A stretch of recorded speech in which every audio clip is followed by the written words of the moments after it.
2026 में हजारों लोग अप्लाई करेंगे गवर्नमेंट जॉब्स के लिए। लेकिन बहुत से लोगों को ये नहीं पता होगा कि गवर्नमेंट जॉब्स के जो रूल्स हैं वो चेंज हो चुके हैं। अगर आपको लमसम पे पैकेज की पॉलिसी का नहीं पता, तो इसका मतलब ये है कि आप एक करियर ट्रैप के अंदर अपने आप को फंसाने जा रहे हैं, जिसका आपको बाद में रिग्रेट होगा। अगर आपको लमसम पे पैकेज के बारे में नहीं पता, तो आप अपना करियर का जो डिसीजन होगा वो प्रॉपरली नहीं कर पाएंगे। मैं अपनी आज की इस वीडियो में आपको वो चीज़ें बताऊंगा जो कि बहुत से लोग आपको नहीं बता रहे, या जिन चीज़ों का आपको अभी क्लैरिटी के साथ पता नहीं है।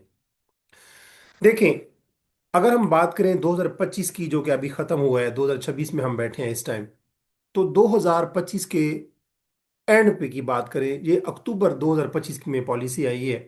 तो 2025 के अक्टूबर के एंड से ऑनवर्ड अब कोई भी जॉब जो है, गवर्नमेंट जॉब जो है, वो परमानेंट नहीं होगी। तो पहली बात यह है कि अगर परमानेंट नहीं होगी तो वो क्या होगी, वो कॉन्ट्रैक्ट पे होगी। अब कॉन्ट्रैक्ट का वर्ड जो है वो हम सब लोग सुनते रहते हैं। अगर कॉन्ट्रैक्ट पे होगी तो फिर उसमें जॉब सिक्योरिटी किस हद तक होगी, क्या उनकी प्रमोशन होगी या नहीं होगी। और अगर हम बात करें पेंशन की, जो कि अमूमन गवर्नमेंट जॉब्स जो है, जब लोग गवर्नमेंट जॉब में आते हैं तो उनका मेन एक जो उनके लिए इंसेंटिव होता है वो होता है कि उनको पेंशन मिलेगी।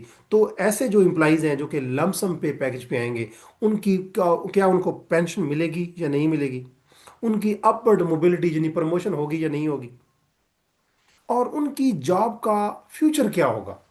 मैं अपनी इस वीडियो में इन तमाम चीज़ों को कवर करूंगा विद क्लैरिटी। बहुत से लोग जो हैं वो इन चीज़ों के बारे में कंफ्यूजन का शिकार है। तो सबसे पहली बात कि जो लोग 2025 के अक्टूबर 31 तक, आप समझ लें अक्टूबर के एंड तक, आप कह लें कि अक्टूबर के एंड तक जो लोग गवर्नमेंट जॉब्स में हैं और वो परमानेंट अभी तक नहीं है, यानी वो कॉन्ट्रैक्ट पे हैं, तो वो आगे कॉन्ट्रैक्ट पे ही चलेंगे, वो परमानेंट नहीं होंगे। और उसकी रीज़न क्या है कि गवर्नमेंट अपने एक उस एक्ट को ही नलीफाई कर चुकी है, डिस्कार्ड कर चुकी है, जिसके तहत गवर्नमेंट एम्प्लॉयज़ जो हैं वो पहले कॉन्ट्रैक्ट पे होते थे 5 साल के लिए। जैसे पीपीएससी अमूमन 5 साल के टाइम पीरियड के लिए कैंडिडेट्स को भर्ती करता है। कुछ डिपार्टमेंट की नॉर्म्स होती हैं कि वो 3 साल बाद, 4 साल बाद, 5 साल की बजाय 3 से 4 साल में रेगुलराइज कर देता था, और उसके बाद वो परमानेंट हो जाते थे। जब भी एक एम्प्लॉय परमानेंट होता था तो आपको पता है उसके पास काफ़ी सेफ गार्ड्स होते थे, उसके पास 3 से 4 ऐसे प्लेटफॉर्म है जहाँ पे जाके वो अपील करके, अगर उसको रिमूव फ्रॉम सर्विस भी किया जाता था, सस्पेंड भी किया जाता था, उसको मेजर पनिशमेंट भी होती थी, तो वो अपील करने का उसको हक होता था। लेकिन अक्टूबर 2025 के बाद, अब जो बाद में एम्प्लॉयज भर्ती होंगे, जो लमसम पे पैकेज पे होंगे, वो तो होंगे ही कॉन्ट्रैक्ट पे। जो लोग पहले कॉन्ट्रैक्ट पे चलते आ रहे हैं और अक्टूबर 2025 तक वो परमानेंट नहीं हुए, यानी रेगुलर नहीं हुए, तो वो रेगुलर कभी भी नहीं होंगे, बल्कि वो कॉन्ट्रैक्ट पे होंगे। पहली ये बात, इसको क्लियर रखें अपने माइंड में। यानी कि if you are my audience and you are on contract, if you are serving in any department and you have not been regularize till October 2025, तो इसका मतलब ये है, मैं 31 अक्टूबर की बात करूँ, 31 अक्टूबर 2025 की। तो अगर 31 अक्टूबर 2025 तक आप रेगुलर नहीं हुए, बेशक आपकी जॉब पहले 2 साल हो चुकी है, 3 साल हो चुकी है, 1.5 साल हो चुकी है, जितना भी टाइम पीरियड हो चुका है, आप अभी तक अगर आप रेगुलर नहीं हुए, तो अब आप आगे रेगुलर नहीं होंगे। उसकी रीजन क्या है कि जब मैं बता चुका हूं पहले कि गवर्नमेंट जो है वो उस एक्ट को ही खत्म कर चुकी है, नलीफाई कर चुकी है, जिसके तहत गवर्नमेंट जो कॉन्ट्रैक्ट एम्प्लॉयज होते थे वो रेगुलर होते थे। एक तो ये बात है। जो लोग ऑलरेडी गवर्नमेंट एम्प्लॉयज हैं और कॉन्ट्रैक्ट में हैं, जब वही परमानेंट नहीं होंगे, तो इस एक्ट के बाद, जिनकी जो लम सम पे पॉलिसी आ रही है, इसके बाद जितनी भी जॉब्स आएंगी वो लोग क्या होंगे, कॉन्ट्रैक्ट पे होंगे। पहली बात तो ये है। दूसरी बात ये है कि जो लोग कॉन्ट्रैक्ट पे होंगे उनको क्या बेनिफिट्स होंगे। अगर हम बेनिफिट्स की बात करें तो आप देखते होंगे कि जो 16-17 स्केल के लोग होते हैं, स्कूल एजुकेशन डिपार्टमेंट की बात कर लें, हायर एजुकेशन डिपार्टमेंट की बात करें, तो उनका पे पैकेज होता था वो अमूमन 80 to 90,000 के अराउंड होता है। अब जो कॉन्ट्रैक्ट एम्प्लॉयज भर्ती होंगे, अब उनका पे पैकेज जो होगा वो एक्सपोनेंशियली ज्यादा होगा, यानी आप कह सकते हैं कि there would be hell of difference. अगर हम मैं बात कर लूँ, रफली बात कर लूँ, तो जो चौथे स्केल के एम्प्लॉयज होंगे, जिन ग्रेड 1 से लेकर ग्रेड 4 तक के जो एम्प्लॉयज होंगे, अराउंड उनका पैकेज राउंड अबाउट होगा 50,000 to 55,000 के करीब, 60 भी हो सकता है। इसी तरह जो 5वें स्केल से लेकर 10वें स्केल 11वें स्केल तक एम्प्लॉयज होंगे, उनका पे पैकेज होगा वो 1 लाख 1 लाख 10 के करीब होगा। और जो एम्प्लॉयज 11वें स्केल से लेकर 15वें स्केल तक के मुलाजमीन होंगे, अब जो लमसम पे पैकेज पे होंगे, उनका जो पे पैकेज है वो करीबन 1,50,000 से 1,60,000 रुपए के करीब होगा। और जो लोग 16 से 17 स्केल पे अब इंडक्ट होंगे, उनका पे पैकेज होगा वो 2 लाख से 2,20,000 के करीब होगा। इसी तरह जो लोग 18 स्केल 19 स्केल अबव होंगे, तो उनका पे पैकेज होगा वो 2.5 लाख 2,60,000 70,000 से स्टार्ट होगा। अब अगर देखा जाए तो इस टाइम अगर रेगुलर एम्प्लॉय आप भर्ती होते तो आपकी, यानी कि एक ऐसी पॉलिसी में के तहत आप भर्ती होते कि पहले आप कॉन्ट्रैक्ट पे होते और बाद में परमानेंट होते, तो एक एम्प्लॉय जो कि 17 स्केल पे, like I am working on BPS 17, तो हमारा जो स्टार्ट हुआ है, मुझे मेरा स्टार्ट 17 स्केल में 2019 में हुआ। अब 2019 में मेरा पे पैकेज जो स्टार्ट था, जब मैं कॉन्ट्रैक्ट पे था, तो मेरा पे पैकेज था 69, यानी आप 70,000 कह सकते हैं, 69,900 एंड कुछ, तो आप उसको 70,000 कह सकते हैं। तो 2019 के नवंबर में अगर मैं 70,000 रुपये मेरा पे पैकेज था, जो अब इस वक्त तकरीबन आप कह सकते हैं कि 120 130 तक पहुंच चुका है, 130 के, तो मुझे 2 लाख तक पहुंचते पहुंचते आप कह सकते हैं मजीद 20 साल गुजर जाएंगे, 15 साल गुजर जाएंगे, 10 साल गुजर जाएंगे। लेकिन जो लोग अब लमसम पे पैकेज पे आएंगे, अगर वो 17 स्केल पे आएंगे, तो उनका वो स्टार्ट होगा जो कि मैं कभी आज से 10 साल बाद भी नहीं सोच सकता। पहली बात तो ये है बेनिफिट, कि जो अब कॉन्ट्रैक्ट पे एम्प्लॉइज आएंगे, जो अब लमसम पे पैकेज पे आएंगे एम्प्लॉइज, उनका पे पैकेज बेहतरीन होगा। एक तो ये बेनिफिट है। दूसरा बेनिफिट ये है कि ये प्रैक्टिस देखी गई है कि जो लोग 16 17 स्केल पे भर्ती होते हैं, उनको नेक्स्ट स्केल पे जाने के लिए 15 साल से 20 साल वेट करना पड़ता है, तब जाके वो कहीं पे नेक्स्ट स्केल पे आते हैं। अब मेरे पास ये ऑप्शन है कि जब भी न्यू सीट्स आए, मैं 18 पे अप्लाई करूं डायरेक्ट, और डायरेक्ट 18 पे भर्ती हो जाऊं, और मेरा पैकेज जो है वो 2.5 लाख से ऊपर स्टार्ट हो, जो कि अभी मेरे पास 130 के अराउंड है, बड़ी मुश्किल से। तो दूसरा बेनिफिट ये है कि अब जो गवर्नमेंट सर्विस में एंट्री होगी वो फास्टर होगी। अब ये नहीं है कि मैं अगर 17 पे बैठा हूं तो मैं मजीद 15 साल वेट करूं, 18 की सीट्स आएंगी, मैं उस पर डायरेक्ट अप्लाई कर सकता हूं। फास्टर एंट्री इनटू सर्विस का बेनिफिट हो गया दूसरा। तीसरा बेनिफिट ये है कि कुछ एज ब्रैकेट्स के लोग ऐसे हैं जो कि अब चाहते हैं कि उनकी एज इतनी हो गई है कि वो चाहते हैं कि वो 10वें 11वें 12वें 14वें स्केल की जॉब ना करें, बल्कि वो एज अप्रोप्रिएट डिसीजन लेना चाहते हैं। उनके बच्चे बड़े हो रहे हैं, वो अपने आप को किसी मजबूत पोजीशन पे लेके जाना चाहते हैं। वो कहते हैं हमारी एज भी काफ़ी हो गई है, हमारी ऑलरेडी एजुकेशन भी काफ़ी है, तो वो डायरेक्ट 18 स्केल में, बजाय इसके कि वो पहले 14वें स्केल में हूँ, फिर प्रमोट होकर 15वें 16वें 17वें में और फिर 18वें में आए, जबकि वो बूढ़े हो चुके हूँ। तो अगर कोई बंदा, ये जो लमसम पे पैकेज की पॉलिसी है, ये मखसूस एज ब्रैकेट के लोगों के लिए बड़ी बेनिफिशियल होगी। मखसूस एज से मुराद ये है कि अगर आप चाहते हैं कि 14 स्केल में आए और आपकी एजुकेशन एज अप्रोप्रिएट है, और आप उसकी हवाले से जो एलिजिबिलिटी आपकी है, तो आप डायरेक्ट 14 में, डायरेक्ट 16 में, डायरेक्ट 17 में, डायरेक्ट 18 में आप आ सकते हैं। इवन कि डायरेक्ट 19 में भी आप जा सकते हैं, सेलेक्ट हो सकते हैं, डायरेक्ट इम्तिहान होंगे आप, क्योंकि अब लमसम पे पैकेज के बाद आपकी जो एंट्री होगी इंटू गवर्नमेंट सर्विस, वो होगी डायरेक्ट। अब ये नहीं है कि आप पहले एक स्केल पे होंगे, उसमें प्रमोट होके जाएंगे। लिहाजा अब जो डायरेक्ट एंट्री है इनटू गवर्नमेंट सर्विस, वो मखसूस एज ब्रैकेट्स के लोगों के लिए, चाहे मखसूस से मुराद मेरा ये है कि जिनकी एज 30 ईयर है, जिनकी 35 ईयर है, जिनकी 40 ईयर है। तो आपको पता होगा कि जब भी हम गवर्नमेंट जॉब में आते हैं तो उसमें एज ब्रैकेट लिखी होती है, कि जैसे PCSS और PMS के लिए लिखी होती है कि आप 21 से लेकर 30 ईयर तक आपकी एज होनी चाहिए। तो इसी तरह जिन सर्विसेज के अंदर एज मांगी जाती है 35 ईयर तक, 30 to 35 ईयर, कहीं पे 35 to 40 ईयर मांगी जाती है। तो ये जो एज ब्रैकेट्स हैं, अब एज ब्रैकेट्स के साथ साथ तालीम की जो एलिजिबिलिटी है, एजुकेशन एलिजिबिलिटी के साथ साथ आपकी एज की जो ब्रैकेट है, उसको उसके मुताबिक आपकी डायरेक्ट जो है वो रिक्रूटमेंट होगी।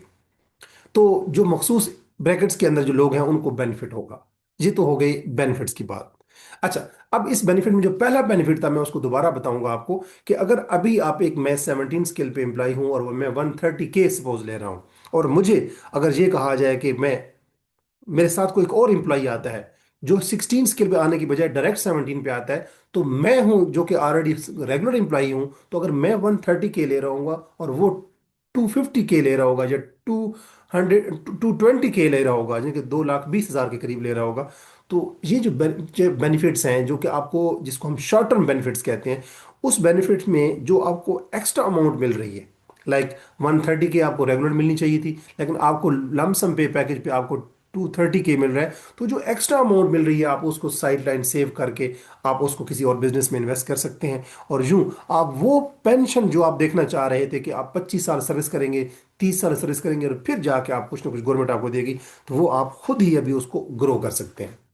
अब हम बात करते हैं इनके रिस्क से, कि वो कौन कौन से रिस्क है, वो कौन से उनसे डीमेरिट्स हैं जो इस लमसम पे पैकेज में आएंगे।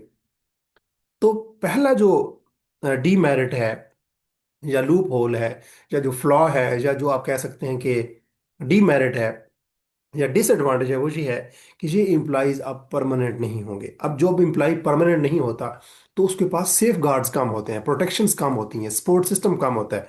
कि गवर्नमेंट एम्प्लॉई है, अगर उसको उसके ऊपर कोई हरेसमेंट का इशू आता है, या कोई किसी किस्म की कोई पेनल्टी आती है, या कोई किसी किस्म की भी कोई इशू आता है कि उसको अल्लाह ना करे खाकम बादान रिमूव फ्रॉम सर्विस हो जाता है, या वो सपोज सस्पेंड कर दिया जाता है, तो उसके पास राइट टू अपील होता है, और वो आगे अपने पास पंजाब सर्विस ट्रिब्यूनल में चला जाता है, अगर मैं पंजाब का एम्प्लॉय की मैं बात कर रहा हूँ, तो उसके पास वो कोर्ट्स में जाता है और यूं अपने आप को वो सेफ गार्ड करता है अपनी जॉब को। लेकिन जो जो लमसम पे पैकेज पे लोग होंगे, उनके पास ये सेफ गार्ड्स नहीं होंगे, यानी कि ये उनका डीमेरिट होगा कि वो चूंकि परमानेंट नहीं होंगे, वो रेगुलर नहीं होंगे, तो उनके पास सेफ गार्ड्स नहीं होंगे। ये एक पहला डीमेरिट ये है, यानी कि सेफ गार्ड्स का ना होना, प्रोटेक्शंस का ना होना, अपील का राइट ना होना, एक तो ये बात होगी। क्योंकि जब कॉन्ट्रैक्ट पे आप होते हैं तो आपके सर के ऊपर एक तलवार लटकी रहती है, वो जो लूमिंग सॉर्ड होती है, जो तलवार होती है, वो होती है जॉब इनसिक्योरिटी की, कि किसी वक्त भी आपको किसी भी, लेकिन याद रखें अक्विजिशन की बेस पे आपको नहीं निकाला जाता,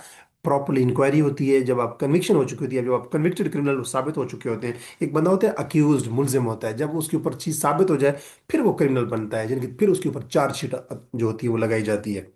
तो अब अगर इंक्वायरी होती है कि contract employ pay, in case you apply on lump sum pay package, अगर आप कॉन्ट्रैक्ट पे हैं, सब सारे कॉन्ट्रैक्ट पे ही होंगे, तो फिर आपकी अगर कोई इंक्वायरी होती है और आपको आपके ऊपर जो जो भी जुर्म है वो साबित हो जाता है, कन्विक्शन हो जाती है, तो फिर आपके पास कोई राइट टू अपील नहीं होगा, कोई आपके पास ऐसा फोरम नहीं होगा कि आप वहां जाके अपना अपील करें और अपने आप को रिस्टोर करवा लें। एक तो ये डीमेरिट होगा। दूसरा डीमेरिट ये होगा कि पहले गवर्नमेंट एम्प्लॉइज जो थे, अगर वो 14 स्केल पे आते थे, तो टाइम पीरियड बेशक लगता था, तो वो 16 पे, 16 वाले लोग 17 पे, 17 वाले लोग 18 पे पहुंच जाते थे, वो प्रमोट होते थे। आप लोगों ने देखा होगा, आपके वालिद, हमारे वालिद, वो लोग जो है छोटे स्केल से स्टार्ट हुए, और वो जो कोई लोग 18 पे, कोई लोग 19 पे रिटायर हुए, जो कि आप कह सकते हैं अपवर्ड मोबिलिटी हुआ करती थी। लेकिन अब अपवर्ड मोबिलिटी नहीं होगी। आप जिस पे पैकेज पे आएंगे, वही पे पैक, उस पे पैकेज में इजाफा जरूर होगा, लेकिन आपकी अपवर्ड मोबिलिटी नहीं होगी, अपवर्ड प्रमोशन नहीं होगी। 16 का बंदा 16 पे रहेगा, 17 पे डायरेक्ट भर्ती होगी, 17 का बंदा 17 पे रहेगा, 18 पे डायरेक्ट भर्ती होगी, नए लोग आएंगे। अब ये एक नुकसान है कि प्रमोशन नहीं होगी।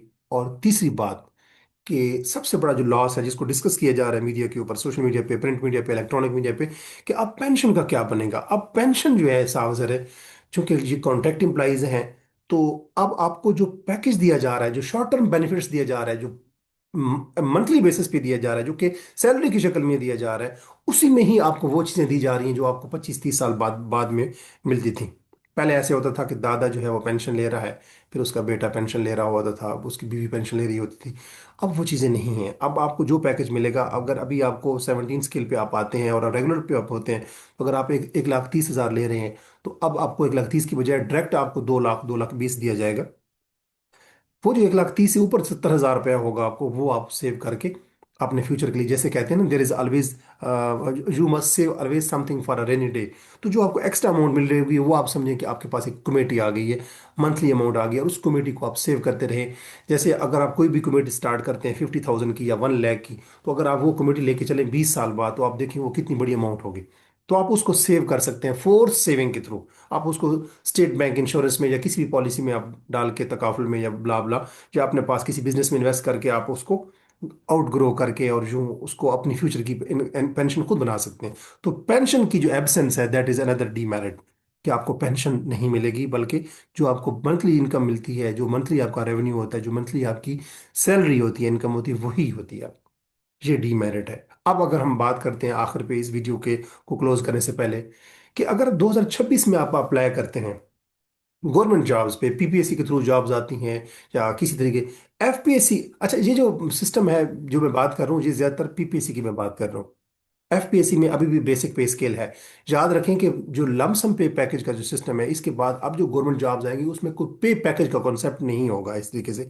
बेसिक पे पैकेज जो बीपीएस है।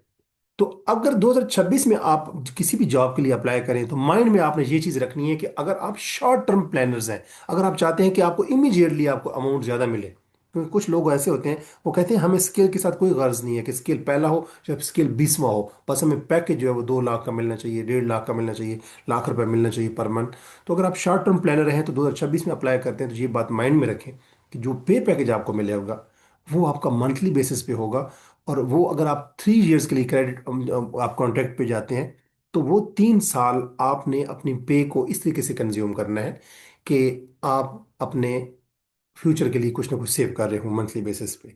और जो लोग 2026 में आएंगे पे पैकेज पे ऊपर, जो लमसम पे पैकेज के ऊपर, उनको इस बात से भी बाखबर रहना चाहिए कि अगर आप 3 साल के लिए भर्ती होते हैं तो इसका ये हरगिज मतलब नहीं है कि आप 3 इयर्स के लिए आएंगे और उसके बाद आपको 3 इयर्स के बाद निकाल दिया जाएगा। ये बड़ा इंपॉर्टेंट एक पॉइंट है जिसके ऊपर बहुत सारे लोगों में कन्फ्यूजन है, और उनको मिसगाइड किया जा रहा है कि आपको 3 साल के लिए आएंगे तो आप 3 साल के बाद घर बैठ जाएंगे। ऐसा नहीं है। आप गवर्नमेंट के पास इतने रिसोर्सेज नहीं होते कि हर 3 साल बाद वो नए नए लोग भर्ती करते रहेंगे। एक बंदा जब गवर्नमेंट जॉब में आता है, 3 साल वो जॉब करता है, तो वो सिस्टम को जान चुका होता है, पहचान चुका होता है। उन्हीं लोगों को रिटेन किया जाएगा, लेकिन वो रहेंगे, उनका जो स्टेटस रहेगा जॉब का, डेजिग्नेशन, वो भी सेम रहेगा, प्रमोशन भी नहीं होगी। और आप कह सकते हैं कि उनका जो नेचर ऑफ जॉब है वो कॉन्ट्रेक्चुअल रहेगी। वो 3 साल के बाद फिर 3 साल के लिए आगे उनका जो टेन्योर होगा, जो उनका कॉन्ट्रैक्ट होगा, वो एक्सटेंड कर दिया जाएगा यूं। सुपर एनुएशन तक आप कह सकते हैं, जब आपका रिटायरमेंट के करीब तक जाते हैं आप, तो आप कॉन्ट्रैक्ट पे ही चलते रहेंगे, लेकिन कॉन्ट्रैक्ट 3 ईयर का होगा।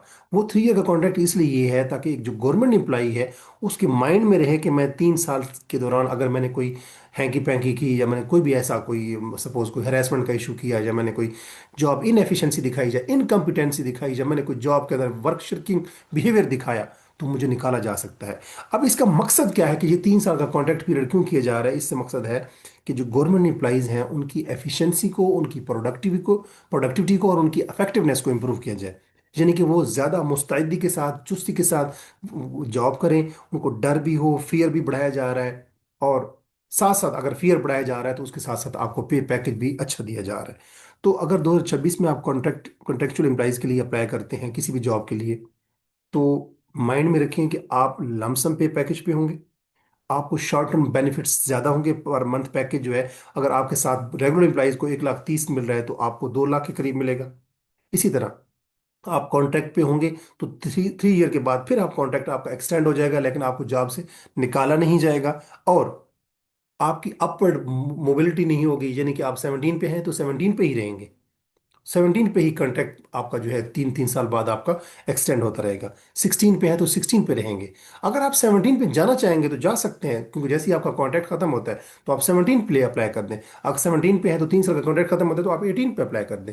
मतलब कहने का ये है कि एक जॉब आप छोड़ के आप 18 पे अप्लाई कर सकते हैं, क्योंकि डायरेक्ट आप एंट्रीज होंगी लमसम पे पैकेज के ऊपर। तो मैं उम्मीद करता हूँ ये वीडियो आपके लिए बेनिफिशियल साबित हुई होगी। अगर आप करियर एडवाइस के ऊपर, एग्जामिनेशन के हवाले से और गवर्नमेंट पॉलिसीज के ऊपर एग्जैक्ट, हॉलिस्टिक और अनबायस्ड गाइडेंस चाहते हैं, तो मेरे चैनल को सब्सक्राइब कीजिए, क्योंकि मैं अपने चैनल के थ्रू होप को नहीं बेचता, बल्कि मैं क्लैरिटी को और रियलिटी को एक्सप्लेन करता हूँ। अपना बहुत सारा ख्याल रखें। मैं अपनी आने वाली वीडियो में नए इनपुट्स के साथ, नई अपडेट्स के साथ आपकी खिदमत में दोबारा हाजिर होऊंगा। अपना बहुत सारा ख्याल रखिएगा। English with Ajmal Khan YouTube channel से अजमल खान को दीजिए इजाज़त। अस्सलाम वालेकुम।